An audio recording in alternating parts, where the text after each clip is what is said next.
want to take a couple minutes and talk about rejected takeoff. A rejected takeoff or an aborted takeoff is a situation where an aircraft has begun its takeoff roll to get airborne, but for some reason that takeoff is stopped, it's rejected.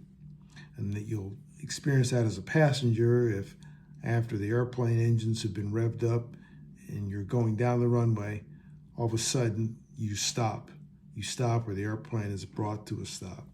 You'll feel the brakes applied and you wonder, what was that for? You'll be probably pulled forward in your seat and I'm sure an announcement will be made. But rejected takeoff can happen for a number of reasons. Typically, the most common is a case of an engine malfunction, an engine problem that happens early on. When we're taking off again, we've got airplane engines at a high power setting, and we're asking the engines to do about the maximum work that they'll be called on to get that heavy airplane off the ground in the air. The rejected takeoff is typically done at a speed around what we call V1. V1 is the takeoff decision speed. That's where the captain decides to either take off, get the airplane in the air, or stop. And the rule is at V1 speed or below, you can safely reject the takeoff and have enough ability to stop on the remaining runway. Or if you have to go at that V1 speed and go airborne, you'll have enough energy to get off the ground and clear the end of the runway by 35 feet. They call that the balance field length, but you don't need to know that. That's almost trivia at this point. But if the takeoff is rejected, the general procedure is to allow the brakes to cool. And this is assuming you've got a problem and you've rectified the problem. But the secondary challenge is brake cooling time. To bring a heavy airplane to a stop, there's a tremendous amount of energy, friction developed on the wheel assemblies. In extreme cases, depending on the temperature and how heavy everything is, you can generate a tremendous amount of heat that builds up over time.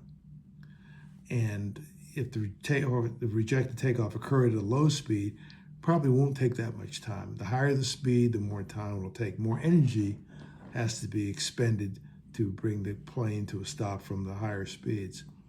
The general rule of thumb was, my last employer, was that anything that happened under 80 knots, which is pretty slow, about 96 miles an hour or so, anything 80 or less, you could stop. You could stop for anything. You thought about something, you could stop for anything.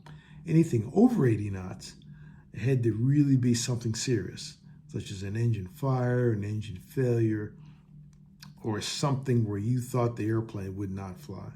Anything over 80 knots. Most airlines, your V1 speeds are probably going to be between like 120 to maybe 170 knots, depending on how heavy the airplane is. But over 80 knots, it was required that you actually take the airplane in the air. If it's something small, you deal with the problem on the ground. If it's something major and you're going fast, it's better to keep on going, because statistics show that over time, takeoffs that were rejected above that V1 speed, oftentimes they're very unsuccessful, and they ended up off the airport or off the runway. They slid off the end. They didn't have enough space. So that speed is very important. And that V1 speed is calculated based on aircraft weight, the runway, the slope of the runway, the temperature, the altimeter setting, density, altitude, wind direction, a number of things. And that's it's a particular number.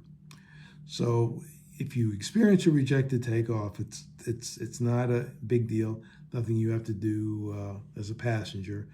The crew will determine, what the problem was and make the corrections they can for whatever caused the rejected takeoff, and then do the calculations to see when they can go again. If you have a rejected takeoff at a slow speed, like I said, it's not a big deal. In my, 50 years of flying overall, I've actually rejected maybe 2 takeoffs, I recall. And both of those were at low speed, and they're for like very little things. Maybe a door popped open, or there's some indication we weren't sure of and had a question about. And since the speed was so low, there's no big deal, and there's no brake cooling time. You'll have charts for that.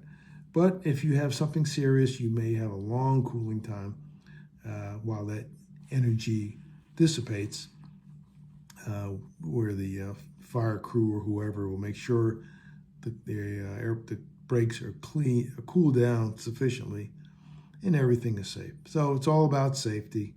So hopefully you don't have one of those, but if you do as a passenger, it's no big deal. Just sit back and relax, and let the air crew and maintenance people get it together.